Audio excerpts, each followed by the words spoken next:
자, 하나님 말씀은 빌립보서 4장 11절부터 13절입니다. 내가 궁핍함으로 말하는 것이 아니니라. 어떠한 형편이든지 나는 자족하기를 배웠노니 나는 비천에 처할 줄도 알고 풍부에 처할 줄도 알아. 모든 일 곧 배부름과 배고픔과 풍부와 궁핍에도 처할 줄 아는 일체의 비결을 배웠노라. 내게 능력 주시는 자 안에서 내가 모든 것을 할 수 있느니라. 아멘. 아멘. 13절 다 같이 시작. 내게 능력 주시는 자 안에서 내가 모든 것을 할 수 있느니라. 아멘. 11절 다시 한번 시작. 내가 궁핍함으로 말하는 것이 아니니라. 어떠한 형편이든지 나는 자족하기를 배웠노니. 아멘.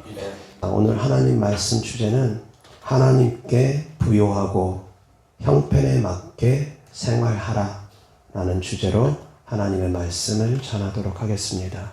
빌립보서는 사도 바울이 로마 감옥에 있을 때 빌립보 교회에 편지를 보낸 것입니다. 감옥에 갇혀 있는 상태에서 보낸 편지가 빌립보서입니다. 그런데 빌립보서의 내용을 보면은 기뻐하랍니다. 감사하랍니다. 그런 말씀들이 줄을 이룹니다. 그리고 또한 지금 읽었던 본문 내용처럼 어떠한 형편이든지 자족하기를, 스스로 만족하기를 배웠답니다. 어떠한 형편이든지 만족하답니다. 그러면서 고백하는 것이 내게 능력 주시는 자 안에서 내가 모든 것을 할 수 있다고 합니다. 감옥에 갇힌 사람이 한 말입니다. 일반적으로는 육신의 생각을 갖고 있다면 감옥에 갇혀 있으면서 내게 능력 주시는 자 안에서 내가 모든 것을 할 수 있다. 어떻게 이렇게 말합니까? 많은 사람들이 부정적인 시각으로 본다면 비웃고 조롱할 겁니다. 너 처지를 좀 봐봐. 네가 지금 하나님 믿는다고 하면서 너가 지금 되는 게 뭐가 있어? 너 그렇게 복음 열심히 전했지만 결과는 뭐야? 결국 감옥이잖아. 두드러 맞고 감옥 갇힌 거잖아. 그러면서 무슨 내게 능력 주시는 자 안에서 내가 모든 것을 다 할 수 있다고 그렇게 말할 수 있어? 너나 잘 믿어. 너나 잘 되라. 부정적인 시각을 갖고 있는 사람들은 예수님을 믿는 사람들을 비웃고 조롱합니다. 힘들고 어려울 때 또 더 비웃고 조롱할 겁니다. 너나 예수님 믿고 부자 되고, 너나 예수님 믿고 평안하고, 너나 예수님 믿고 잘 돼. 너 지금 처지를 봐봐. 네가 그런 말할 처지야? 감옥에 있으면서도 기뻐하랍니다. 네가 지금 기뻐할 처지야? 네가 지금 감사할 처지야? 부정적인 시각으로 보면은 온통 그렇게 보일 겁니다. 사랑하는 성도님들의 처한 환경이 사도 바울의 처지보다는 못하진 않을 겁니다. 사랑하는 성도님들이 복음의 열정을 가졌다 할지라도 사도 바울보다는 못할 겁니다. 사도 바울의 복음의 열정은 정말 강했습니다. 그렇게 온통 주님을 위해서 살아갔음에도 불구하고 그 결과가 감옥이었습니다.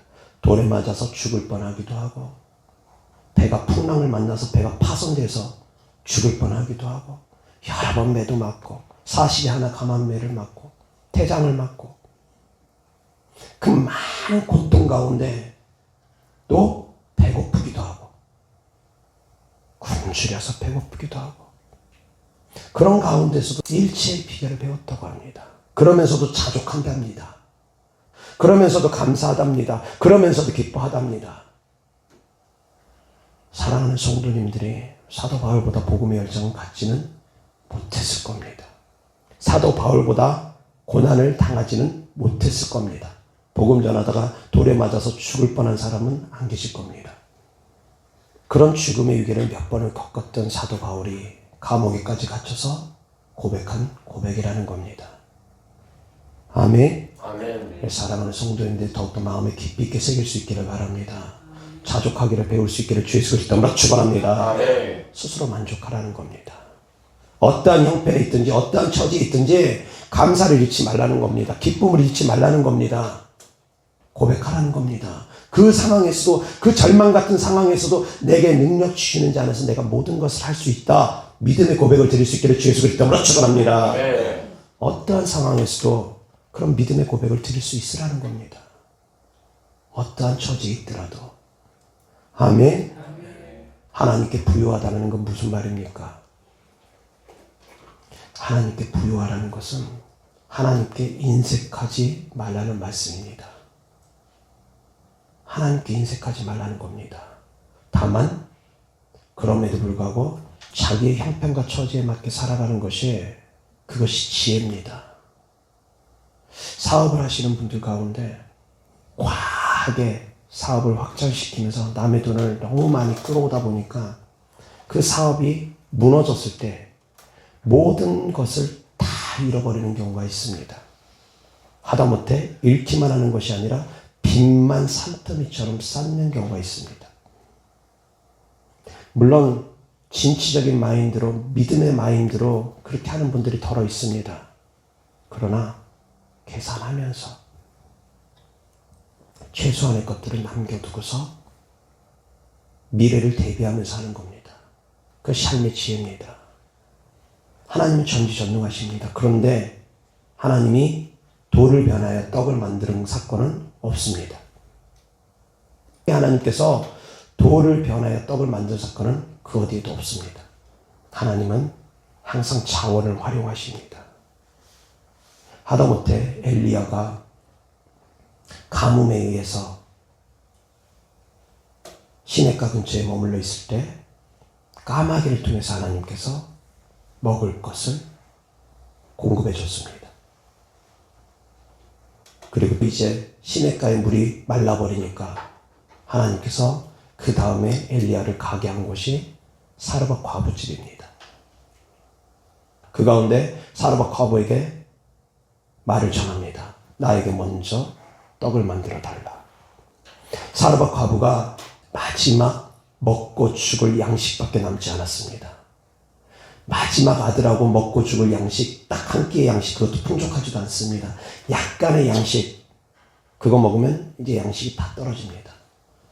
그런데 그 마지막 양식을 나에게 먼저 달라고 합니다. 왜 하나님은 그렇게 일하실까요? 오병이의 기적과 칠병이의 기적에 대해서 잘 아실 겁니다. 오병이의 기적도 없는 것에서 있게 한 것이 아닙니다. 너에게 무엇이 있느냐? 무슨 먹을 것이 있느냐? 가져와 봐라. 찾아서 가져오게 합니다. 있는 것을 먼저 드리게 합니다. 그것이 하나님께 부요한 마음이라는 겁니다. 그럴 때 오병이의 기적을 베풀어 주시고 12광주리를 남게 하십니다. 아멘. 12광주리를 거두게 하셨습니다. 버리지 않으셨습니다. 7병이어의 기적을 통해서 하나님께서 4,000명을 먹이고 또 7광주리를 거두게 하셨습니다. 남은 것을 버린 것이 아니라 거두게 하셨습니다. 모으게 하셨습니다. 하나님은 자원 재활용을 하십니다. 명심하시기 바랍니다. 하나님은 자원 재활용을 하시는 분입니다. 낭비하시는 분이 절대 아닙니다. 사치하게 하는 분이 절대 아닙니다. 다음에 또 오병이의 기적 베풀면 될 텐데, 다음에 또 칠병이의 기적 베풀면 될 텐데, 뭐하러 이걸 또 모읍니까, 힘들게. 그런데 하나님은 그렇게 일하지 않습니다. 기적을 남발하지 않습니다. 하나님의 마음을 아셔야지 됩니다. 하나님은 우리가 작은 것이라도 하나님께 가져오기를 원하십니다. 그것을 통해서 일하십니다. 그리고 또한 하나님은 우리가 풍족하다 할지라도 낭비하는 걸 원하지 않습니다. 버리는 걸 원하지 않습니다. 그래서 저는 음식 남기는 걸 별로 좋아하지 않습니다. 적당히 먹을 만큼만. 그렇다고 해서 너무 과하게 심하게 먹으면 그것도 배탈 납니다. 그것도 좋지 않습니다. 억지로 또 먹을 것도 아닙니다.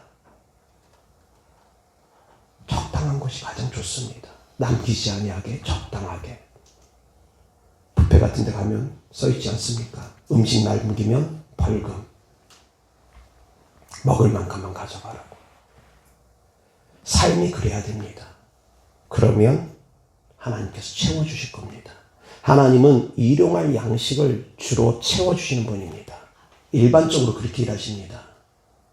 차고 넘치게끔 이렇게 일하시는 경우는 가나안의 축복 받는 경우에는 그렇게 일하십니다. 가나안을 들어간 사람들에게는 하나님께서 그렇게 일하십니다. 믿음의 가나안에 이미 들어가 있는 사람들, 가나안 7족속을 정복한 사람들은 그렇게 일하십니다. 그래서 사랑하는 성도님들, 가나안의 7족속을 정복해 나가야 되는 겁니다. 악한 영들을 쫓아내야 됩니다. 한 놈 뿌리 뽑고, 두 놈 뿌리 뽑고, 세 놈 뿌리 뽑고, 가나안에 7족속이 있었던 것처럼 기본적으로 7놈은 있는 경우가 허다합니다.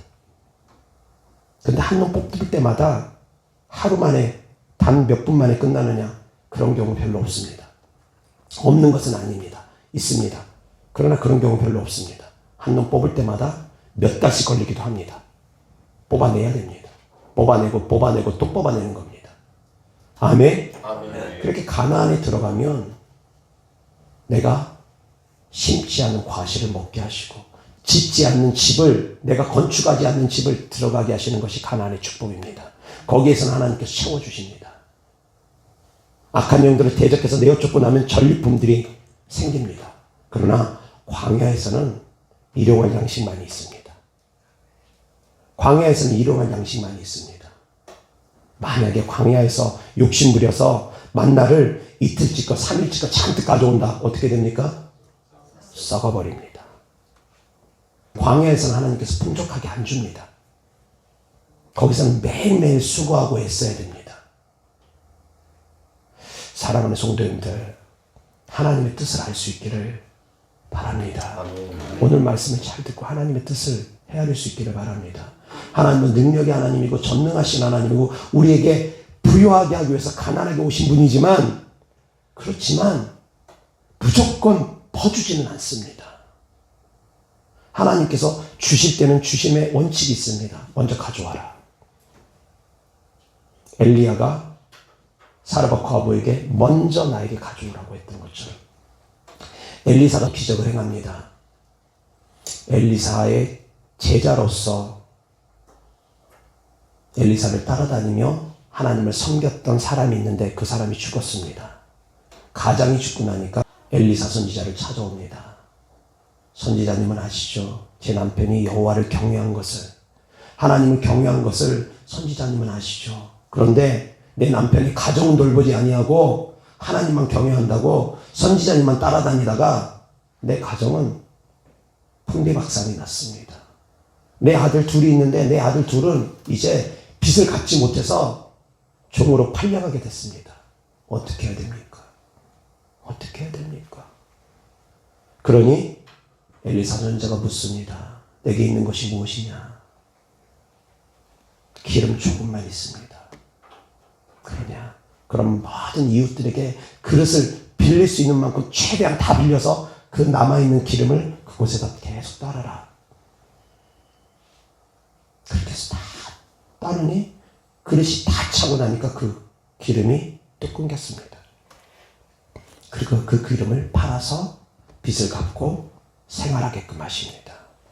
자, 여기서도 사랑하는 성도님들, 그냥 기적을 베풀었느냐? 아닙니다. 남편의 헌신이 있었습니다.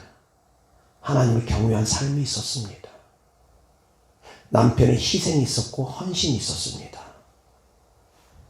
사랑하는 성도님들, 주님 앞에 헌신된 마음을 드릴 때, 주님 앞에 먼저 드릴 때 주님은 채워주시는 분입니다. 아멘. 그것이 물질이 되었던, 봉사가 되었던, 헌신이 되었던, 전도가 되었던, 기도가 되었던, 무엇이든 영의 세계에 올리는 똑같습니다. 먼저 주님께 드리라는 겁니다. 먼저 드리라는 겁니다. 드릴 때 그것을 가지고 하나님께서 30배, 60배, 100배로 돌려주는 겁니다. 그 물질만 얘기하는 것이 아닙니다. 다 영적 원리는 동일하게 적용됩니다. 아멘. 아멘. 엘리사 선지자를 찾아갔던 그 여인은 남편이 주님 앞에 헌신된 삶을 살아갔기 때문에 그 아내가, 그 자녀들이 주님의 은혜 가운데 거할 수 있었다라는 겁니다. 아멘. 아멘. 그래서 사랑하는 성도님들이 하나님을 경외하는 삶을 살아간다면, 하나님을 사랑하는 삶을 살아간다면, 사랑하는 성도님들의 믿음을 보시고 사랑하는 성도님들의 가족을 하나님께서 또한 책임져 주실 것입니다. 아멘. 믿으시기 바랍니다. 그런 믿음으로 나아갈 수 있기를 바랍니다. 아멘. 그래서 하나님 말씀 보겠습니다.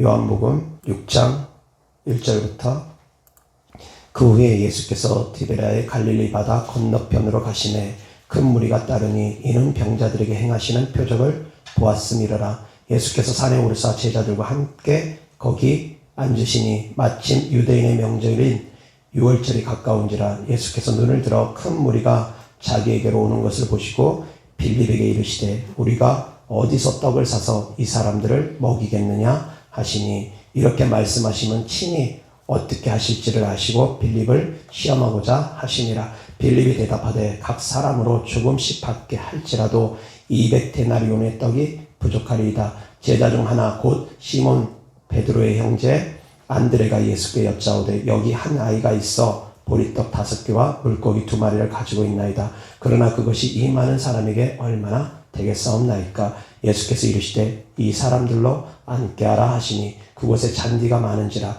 사람들이 앉으니 수가 5,000명쯤 되더라. 예수께서 떡을 가져 축사하신 후에 앉아 있는 자들에게 나눠주시고 물고기도 그렇게 그들의 원대로 주시니라. 그들이 배부른 후에 예수께서 제자들에게 이르시되 남은 조각을 거두고 버리는 것이 없게 하라 하심으로 이에 거두니 보리떡 5개로 먹고 남은 조각이 12바구니에 찼더라. 아멘.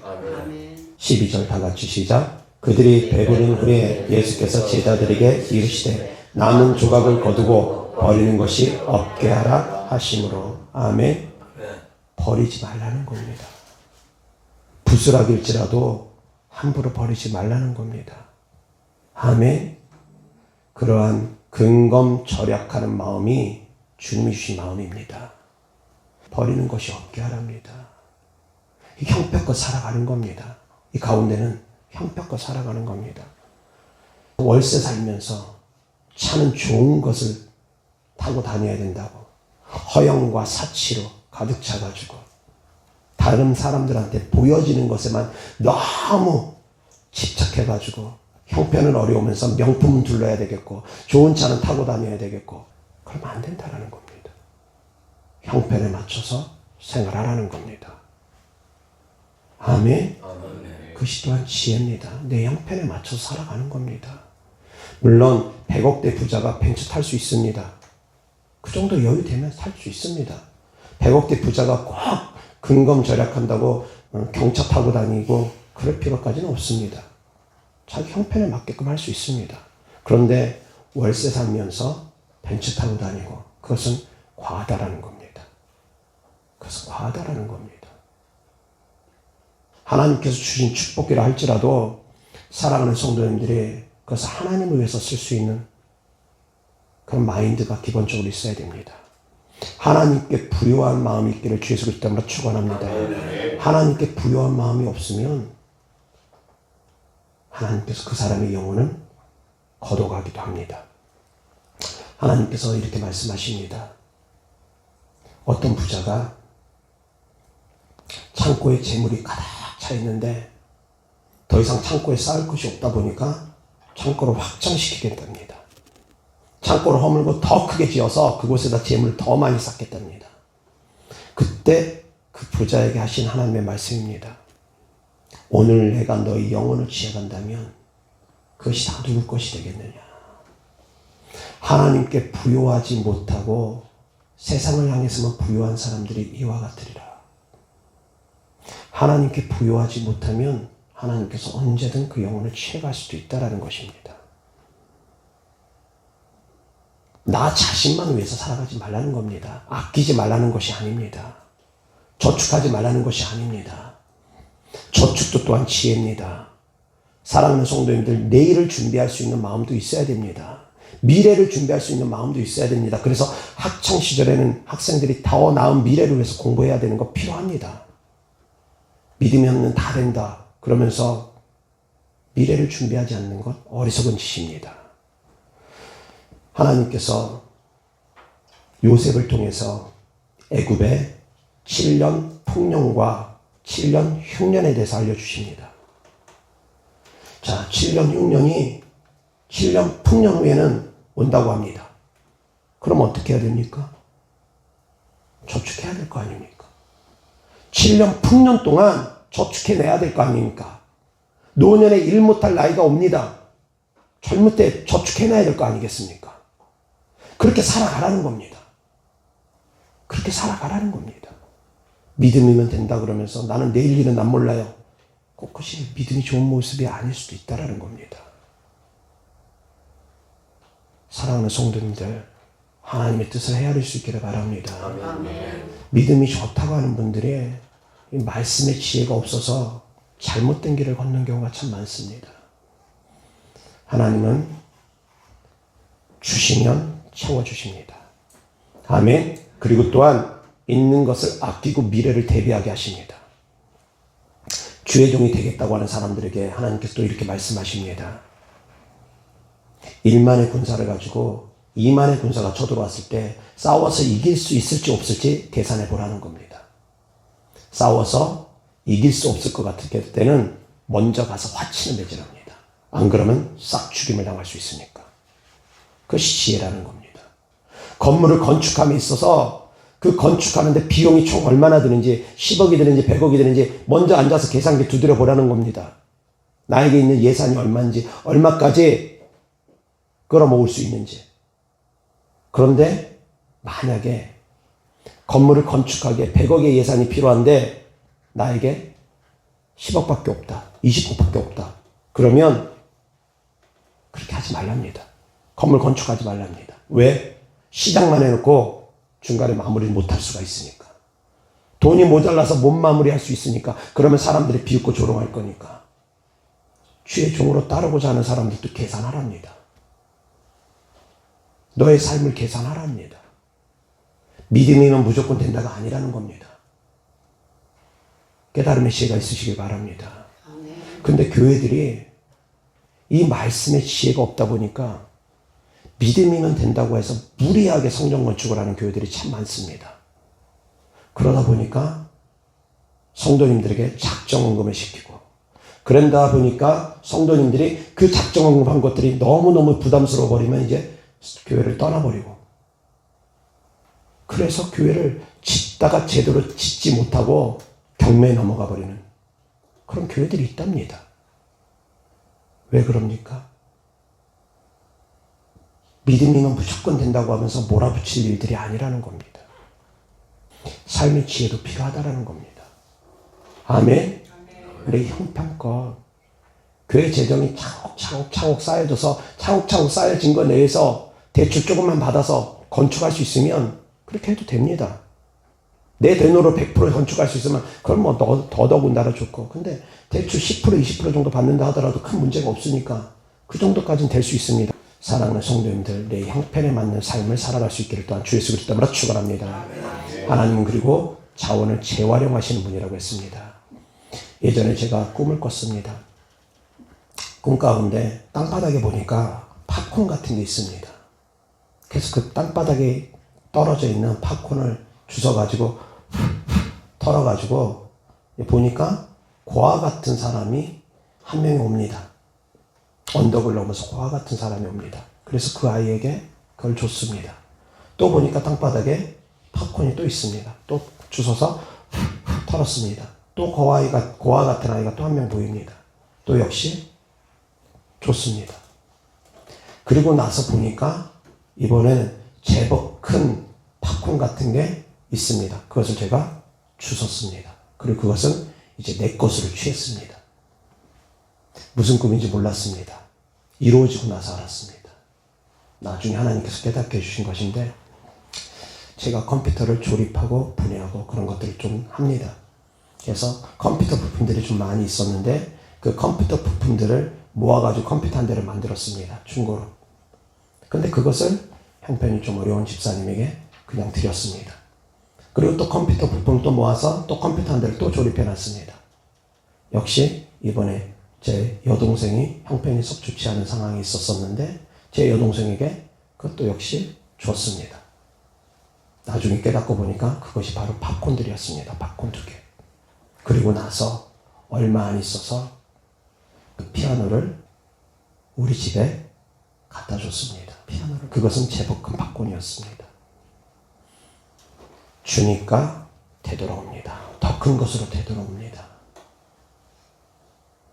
그 꿈을 이루어지고 나서야 제가 알았습니다. 이 박콘들은 컴퓨터였고 피아노였구나. 그것이 연속적으로 이루어졌던 사건들이었기 때문에. 꿈은 이루어져야지만이 아는 것이 있습니다. 환상도 이루어져야지만이 아는 것이 있습니다. 그런데 여기에서 하나님은 자원을 재활용하시더라는 겁니다. 하나님은 항상 새 거를 주는 분이 아닙니다. 준 것도 주십니다. 준 거를 통해서도 하나님은 일하십니다. 항상 새 거만 주시는 분은 아닙니다.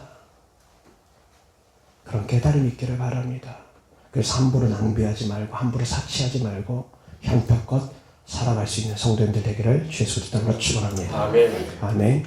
이어서 하나님 말씀 마태복음 15장 32절부터 39절입니다. 예수께서 제자들을 불러 이르시되 내가 무리를 불쌍히 여기노라. 그들이 나와 함께 있은지 이미 사흘임에 먹을 것이 없도다. 길에서 기질할까 하여 굶겨 보내지 못하겠노라. 제자들이 이르되 광야에 있어 우리가 어디서 이런 무리가 배부를 만큼 떡을 얻으리이까. 예수께서 이르시되 너희에게 떡이 몇 개나 있느냐. 7개와 작은 생선 2마리가 있나이다 하거늘 예수께서 무리에게 명하사 땅에 앉게 하시고 떡 7개와 그 생선을 가지사 축사하시고 떼어 제자들에게 주시니 제자들이 무리에게 주매 다 배불리 먹고 남은 조각을 7 광주리에 차게 거두었으며 먹은 자는 여자와 어린이 외에 4,000명이었더라. 예수께서 무리를 흩어보내시고 배에 오르사 마가단 지경으로 가시니라. 아멘. 아멘. 하나님께서 질병이여 보리떡 7개와 물고기 2마리로 4,000명을 먹이신 사건입니다. 여기서 4,000명이라는 숫자는 남자만 포함된 숫자입니다. 여자와 어린아이는 포함되지 않았습니다. 4,000명을 먹이시고 7 광주리를 거두게 하시는 분이라는 겁니다. 아멘. 아멘. 가져오라는 겁니다. 먼저 너희 것이 무엇이 남아있느냐, 무엇이 있느냐, 내가 드릴 수 있는 것이 무엇이냐, 먼저 드리라는 겁니다. 드릴 때 채워주신 분입니다. 구하라 그리하면 구할 것이요 찾으라 그리하면 찾을 것이요 두드리라 그리하면 너희에게 열릴 것이니라 하신 말씀처럼 드리라 그리하면 너희에게 채워주시리라. 아멘. 드릴 때 채워줍니다. 그것은 말씀드렸던 것처럼 꼭 물질만 의미하는 것은 아닙니다. 건강도 포함됩니다. 내가 온전히 건강하지 않습니다. 여기도 아프고 저기도 아픕니다. 그 부족한 몸이랄지라도 그 아픈 몸이랄지라도 주님 앞에 드리라는 겁니다. 어떻게 드립니까? 기도하러 나오라는 겁니다. 예배 드리러 나오라는 겁니다. 그 아픈 몸을 이끌고라도 연약한 몸을 이끌고라도 하나님 앞에 나오라는 겁니다. 하나님께 내 몸을 드리라는 겁니다. 내 마음을 드리라는 겁니다. 그때 하나님께서 온전케 해주십니다. 그때 온전케 해주시는 겁니다. 그때 치유해 주시는 겁니다. 이런 간증을 들은 적이 있습니다. 허리가 심히 아프고 허리로 인해서 제대로 거동조차 하지 못했습니다. 그런데 이분이 기도원에서 기도를 하면 나음을 입을 것 같다라고 생각을 합니다. 왜 그러냐면 다른 육신적인 방법으로 해볼 수 있는 것들은 다 해본 것 같습니다. 별의별 방법들 다 해봤는데도 낫지를 않고 좋아지지를 않으니까 기도원 가서 이제 하나님을 찾아야 되겠다. 그 집은 종갓집입니다. 제사가 1년에 너무 많습니다. 이분은 예수님을 믿었음에도 불구하고 믿지 않는 사람에게 결혼을 하고 종갓집에서 제자 지내는 삶을 살았습니다. 그 이후로 고난이 온 겁니다. 그 고난 가운데 이제 다른 길이 없으니까 하나님을 찾게 된 겁니다. 기도원 가면 살 것 같아서 기도원을 가고자 한 겁니다. 기도원을 갔습니다. 기도원을 갔는데 하나님께서 이러한 감동을 주십니다. 단에서 설교하시는 목사님이나 부흥 강사님이 마실 것을 그 위에다 올려놓고 성전을 다 청소하랍니다. 어떤 상황 가운데라고 말씀드렸습니까? 허리가 아파서 제대로 거동도 못하는 사람에게 성전 청소를 하고 단에다가 물을 올려놓습니다. 그런데 그렇게 할 때 하나님께서 건강 주시더라는 겁니다. 아픈 몸, 병든 몸, 연약한 몸이라도 하나님께 드릴 때, 하나님께 헌신할 때 하나님은 역사하십니다. 아멘. 아멘. 나는 아파서 기도 못해. 나는 아파서 뭘 못해. 안 됩니다. 하나님께 드릴 때 하나님은 역사하십니다. 아멘. 그래서 믿음의 돌파를 해야 됩니다. 항상 믿음의 돌파를 해야 됩니다. 믿음의 돌파를 하는 사람들이 하나님의 능력을 맛봅니다. 하나님의 은혜를 맛봅니다. 아멘. 아멘. 이어서 하나님 말씀 보겠습니다. 열왕기상 17장 8절부터 16절입니다. 여호와의 말씀이 엘리야에게 임하여 이르시되 너는 일어나 시돈에 속한 사르밧으로 가서 거기 머물라. 내가 그곳 과부에게 명령하여 내게 음식을 주게 하였느니라. 그가 일어나 사르밧으로 가서 성문에 이를 때에 한 과부가 그곳에서 나뭇가지를 줍는지라. 이에 불러 이르되 청하건대 그릇에 물을 조금 가져다가 내가 마시게 하라. 그가 가지러 갈 때 엘리야가 그를 불러 이르되 청하건대 내 손에 떡 한 조각을 내게로 가져오라. 그가 이르되 당신의 하나님 여호와께서 살아계심을 두고 맹세하노니 나는 떡이 없고 다만 통에 가루 한 움큼과 병에 기름 조금뿐이라. 내가 나뭇가지 둘을 주워다가 나와 내 아들을 위하여 음식을 만들어 먹고 그 후에는 죽으리라. 엘리야가 그에게 이르되 두려워하지 말고 가서 내 말대로 하려니와 먼저 그것으로 나를 위하여 작은 떡 한 개를 만들어 내게로 가져오고 그 후에 너와 내 아들을 위하여 만들라. 이스라엘의 하나님 여호와의 말씀이 나 여호와가 비를 지면에 내리는 날까지 그 통의 가루가 떨어지지 아니하고 그 병의 기름이 없어지지 아니하리라 하셨느니라. 그가 가서 엘리야의 말대로 하였더니 그가 엘리야와 그의 식구가 여러 날 먹었으나 여호와께서 엘리야를 통하여 하신 말씀같이 통의 가루가 떨어지지 아니하고 병의 기름이 없어지지 아니하니라. 아멘. 사랑하는 성도님들, 하나님께 드리고자 하는 헌신이 크면 큰 만큼, 그 간절함이 크면 큰 만큼 하나님 그 중심을 보십니다. 아멘. 깨달을 수 있기를 바랍니다. 자, 비유적으로 말씀을 드립니다. 어린아이에게 부모가 사탕을 사줬습니다. 누가 사준 겁니까? 부모가 사준 겁니다. 원래 아이 겁니까? 아닙니다. 원래 아이 거 아닙니다. 부모가 사준 겁니다. 그런데 부모가 그 아이 마음을 떠보기 위해서 사탕 사줘가지고 애가 너무너무 좋아하는 것을 주고서 그 아이한테 아빠 좀 줄래? 욕심 많은 애들은, 보통의 애들은 못 준다고 할 겁니다. 아빠가 먹으려고 하면 울어버릴 겁니다. 뺏으려고 하면 난리 날 겁니다. 보통의 애들은 그럴 겁니다. 그러나 지혜로운 아이는 그걸 드릴 겁니다. 자, 부모의 마음이 그 아이 거 뺏기 위해서 그런 겁니까? 부모의 마음은 뺏기 위해서 그런 것이 아닙니다. 하나님의 마음을 헤아릴 수 있기를 바랍니다. 하나님이 없어서 우리에게 드리라고 하는 분이 아닙니다. 없어서 헌신하라고 하는 분이 아닙니다. 하나님은 모든 것을 다 가지시고 모든 것을 창조하신, 무에서 유도 창조하시는 전능하신 하나님이시기 때문입니다. 왜 내놓으라고 하느냐? 그 마음 받겠다라는 겁니다. 그 마음을 받기를 원하는 것이 부모의 마음입니다. 그래서 기쁜 마음으로 아빠, 엄마 드리면 그 엄마의 아빠의 마음이 얼마나 흡족하고 얼마나 감동이 되겠습니까? 그러면 엄마 아빠가 그보다 더 좋은 거, 그렇다고 사탕을 한 방울이는 그건 해로우니까 그건 아니더라도 그보다 더 좋은 거 아이에게 아낌없이 주고자 하지 않겠습니까? 그것이 바로 하나님의 마음이라는 걸 깨달을 수 있기를 바랍니다. 드리면 하나님은 채워주시는 분입니다. 빼앗는 분이 절대 아닙니다. 하나님께 기도의 시간으로 하나님께 드리면 하나님은 더욱더 나의 삶 가운데 여유로운 삶을 살아갈 수 있게 할 겁니다. 아멘. 하나님께서 사랑하는 성도들을 축복하기 위해서 내놓으라고 할 때가 있을 겁니다. 너의 몸을 나에게, 너의 시간을 나에게, 너의 물질을 나에게. 그때는 사랑하는 성도들이 아낌없이 하나님께 드릴 수 있기를 바랍니다. 하나님께 부유한 자가 되기를 주 예수 그리스도 이름으로 축원합니다. 라오디게아 지역은 풍족한 지역이었습니다. 그 지역은 상업이 발달함으로 말미암아 지역 자체가 풍족한 지역이었습니다. 그래서 많은 사람들이 부유했습니다. 그런데 그들은 육신의 부유함으로 말미암아 영적으로는 가난했습니다. 헐벗었습니다. 굶주렸습니다. 그들을 향해서 주님께서 말씀하십니다. 자든지 더운지 양단간에 택하라. 네가 그렇게 차지도 않고 더웁지도 않고 뜨뜻미지근하니까 내가 너를 토하여 내치리라. 너의 벌거벗은 것을 알아. 너의 가난한 것을 알아. 너의 눈먼 것을 알아라.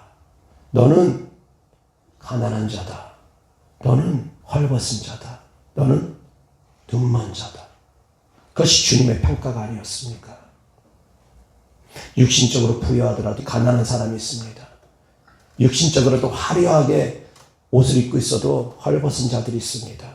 육신적으로 뭔가 본다 하지만 눈먼 자들이 있습니다. 그런 자들에게 주님께서 말씀하십니다. 불로써 연단한 금을 사서 부유해져라. 회개하는 의복을 입어서 너의 벌거벗은 수치를 가려라. 그 어두운 눈에 안약을 사서 발라서 볼 줄 아는 눈이 열려라. 아멘. 아멘. 하나님께 부유하지 못한 자들은 가난한 자들이랍니다. 아멘. 하나님의 평가를 더 중요시 여길 수 있는 성도님들 되시길 바랍니다. 아멘. 아멘. 이 세상을 살아감에 있어서 육신적인 삶 우리 살아가야 됩니다. 필요합니다. 그러나 영적인 삶이 더 중요하다는 것 항상 명심하시기 바랍니다. 영적으로 무너지면 육신적인 게 같이 무너집니다.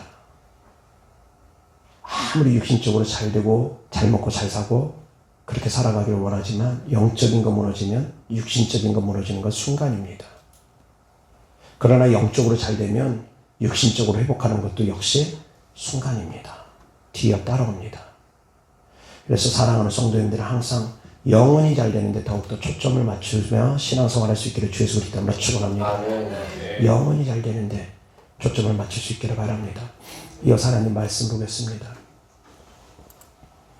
열왕기하 4장 1절부터 7절입니다. 다 같이 시작. 선지자의 제자들의 아내 중에 한 여인이 엘리사에게 부르짖어 이르되 당신의 종 나의 남편이 이미 죽었는데 당신의 종이 여호와를 경외한 줄은 당신이 아시는 바니이다. 이제 빚준 사람이 와서 나의 두 아이를 데려가 그의 종을 삼고자 하나이다 하니 엘리사가 그에게 이르되 내가 너를 위하여 어떻게 하랴. 내 집에 무엇이 있는지 내게 말하라. 그가 이르되 계집종의 집에 기름 한 그릇 외에는 아무것도 없나이다 하니 이르되 너는 밖에 나가서 모든 이웃에게 그릇을 빌리라. 빈 그릇을 빌리되 조금 빌리지 말고 너는 내 두 아들과 함께 들어가서 문을 닫고 그 모든 그릇에 기름을 부어서 차는 대로 옮겨 놓으라 하니라. 여인이 물러가서 그의 두 아들과 함께 문을 닫은 후에 그들은 그릇을 그에게로 가져오고 그는 부었더니 그릇에 다 찬지라. 여인이 아들에게 이르되 또 그릇을 내게로 가져오라 하니 아들이 이르되 다른 그릇이 없나이다 하니 그릇이 기름이 곧 그쳤더라. 그 여인이 하나님의 사람에게 나아가서 말하니 그가 이르되 너는 가서 기름을 팔아 빚을 갚고 남은 것으로 너와 내 두 아들이 생활하라 하였더라. 아멘. 아멘.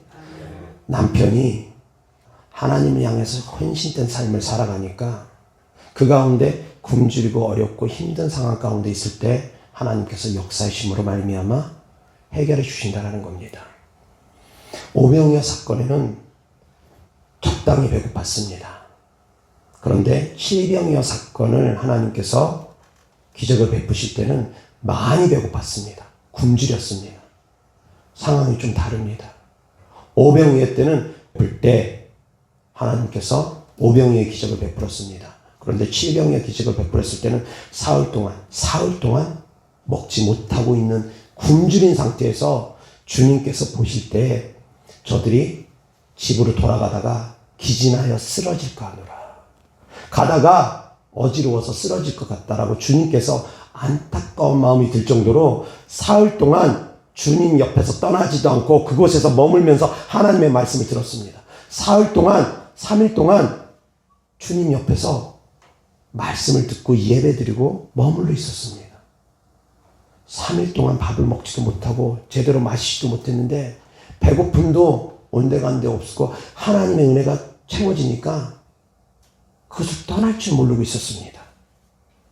그랬던 사람들입니다. 그런데 주님이 보실 때 그들이 돌아가다가 제대로 먹지 못했기 때문에 쓰러질 것 같아서, 그래서 주님께서 너희가 가지고 있는 것이 무엇이냐, 가지고 있는 것을 통해서 기적을 베푸신 겁니다. 사랑하는 성도님들, 하나님께서 기적을 행하실 때는 방금 말씀처럼 두 가지의 경우처럼 행하시기도 합니다. 사르밧 과부처럼 그래도 적당히 남아있을 때 하나님께서 기적을 행하시기도 합니다. 그런데 이 여인처럼, 이 여인의 이름은 모릅니다. 이 여인처럼 쫄딱 망해가지고 빚만 지금 있는 이런 상황에서, 완전히 굶주려 있는 이런 상황에서도 하나님께서 기적을 베푸실 수도 있습니다. 어떤 상황 가운데 성도님들이 놓여 있는지는 모르겠습니다. 그러나 쫄딱 망하기 전에 그래도 뭔가 있을 때, 그 뭔가 있을 때 사랑하는 성도님들이 하나님께 헌신된 삶을 더욱더 살아간다면 하나님은 더욱더 많은 은혜를 주실 것입니다. 아멘. 아멘. 건강할 때, 그래서 건강할 때 하나님을 찾는 겁니다. 건강할 때 하나님을 찾는 겁니다. 어려울 때만 하나님을 찾는 것이 아니라. 아멘. 아멘. 이어서 하나님 말씀 보겠습니다. 잠언서 30장 8절 9절입니다. 다 같이 시작. 곧 헛된 것과 거짓말을 내게서 멀리 하옵시며 나를 가난하게도 마옵시고 부하게도 마옵시고 오직 필요한 양식으로 나를 먹이시옵소서. 혹 내가 배불러서 하나님을 모른다 여호와가 누구냐 할까 하며, 혹 내가 가난하여 도둑질하고 내 하나님의 이름을 욕되게 할까 두려워함이니이다. 아멘. 너무 가난하면 도둑질함으로 말미암아 하나님의 영광을 가리고, 너무 배가 부르고 너무 부유하면 이 땅의 육신의 삶이 좋아서 하나님을 모른다 외면할 수도 있고, 그렇기 때문에 잠언서의 기자는 너무 부유하게도 너무 가난하게도 적당히 살아갈 수 있게 해주세요. 너무 부하게도 맛이 없이고 너무 가난하게도 맛이 없이고 적당히 살아가게 해주세요. 그것이 잠언 기자의 고백입니다. 사랑하는 성도님들, 형편껏 살아가는 것, 그것이 바로 삶의 지혜입니다. 아멘. 이어서 하나님 말씀 보겠습니다. 요한계시록 3장 14절부터 22절입니다. 다 같이 시작. 라오디게아 교회 사자에게 편지하라. 아멘이시오 충성되고 참된 증인이시오 하나님의 창조의 근본이시니가 이르시되 내가 내 행위를 아노니 내가 차지도 아니하고 뜨겁지도 아니하도다. 내가 차든지 뜨겁든지 하기를 원하노라. 내가 이같이 미지근하여 뜨겁지도 아니하고 차지도 아니하니 내 입에서 너를 토하여 버리리라. 내가 말하기를 나는 부자라 부유하여 부족한 것이 없다 하나 내 공고한 것과 가련한 것과 가난한 것과 눈먼 것과 벌거벗은 것을 알지 못하는도다. 내가 너를 권하노니 내게서 불로 연단한 금을 사서 부유하게 하고 흰옷을 사서 입어 벌거벗은 수치를 보이지 않게 하고 안약을 사서 눈에 발라 보게 하라. 무릇 내가 사랑하는 자를 책망하여 징계하노니 그러므로 내가 열심을 내라 내게 하라. 볼지어다 내가 문 밖에 서서 두드리노니 누구든지 내 음성을 듣고 문을 열면 내가 그에게로 들어가 그와 더불어 먹고 그는 나와 더불어 먹으리라. 이기는 그에게는 내가 내 보좌에 함께 앉게 하여 주기를 내가 이기고 아버지 보좌에 함께 앉은 것과 같이 하리라. 귀 있는 자는 성령이 교회들에게 하시는 말씀을 들을지어다. 아멘. 아멘. 불로 연다는 금을 사랍니다. 금은 곧 믿음입니다. 정금 같은 믿음으로 나아가라는 겁니다. 환난과 핍박을 견디고 이기며 정금 같은 믿음으로 나아가라는 겁니다. 벌거벗은 수치를 면하기 위해서 흰옷을 사랍니다. 그 흰옷은 곧 회개입니다. 철저하게 회개해서 부끄러움을 면하라는 겁니다. 죄의 부끄러움을 멸하라는 겁니다. 회개하고 돌이키라는 겁니다. 그리고 안약을 사서 그 눈을 발라 보게 하라고 합니다. 이 안약은 곧 말씀입니다.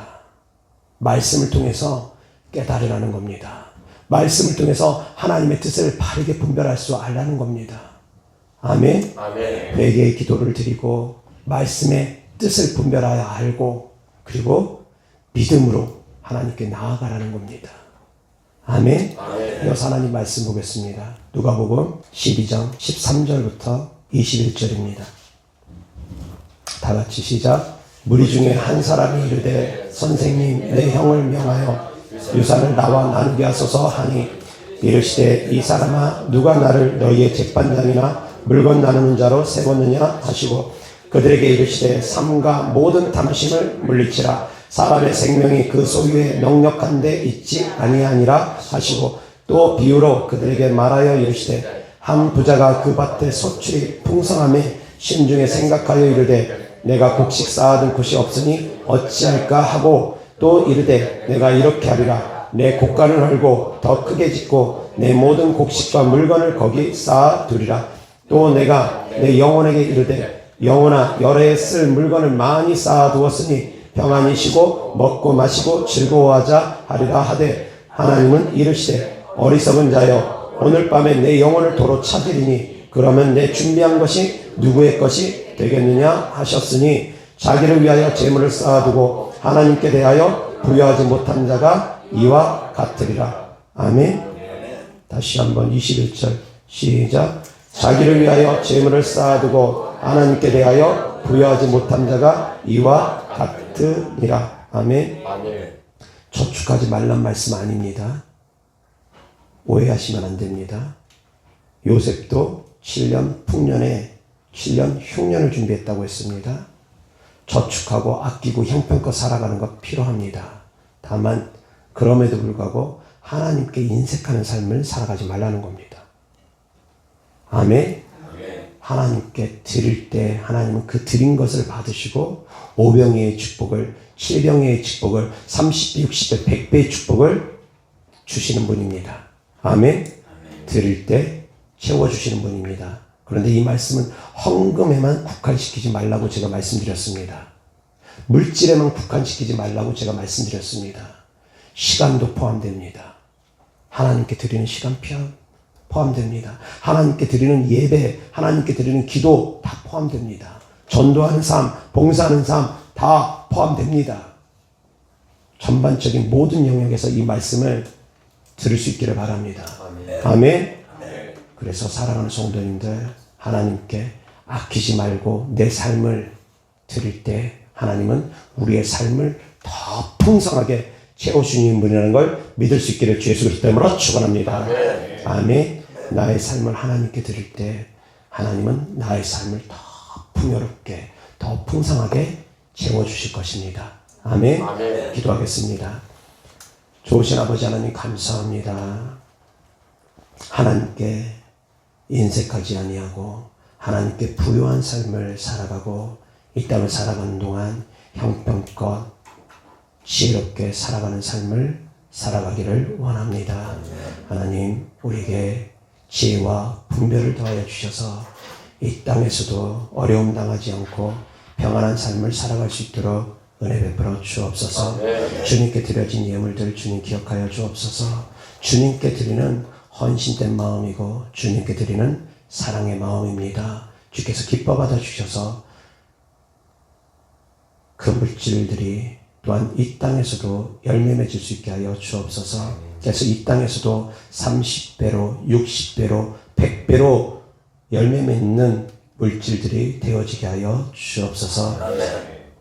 하나님을 사랑하는 마음으로 천국의 소망을 두는 믿음으로 드린 예물들마다 주께서 기뻐 받아 주셔서 하늘의 신령한 복과 이 땅의 기름진 복으로 채워주셔서 구워줄지언정 구이지 아니하는 삶을 살아가게 하여 주옵소서. 주님께 감사드렸고 우리 구주 예수 그리스도 이름으로 축복하며 기도드렸습니다. 아멘.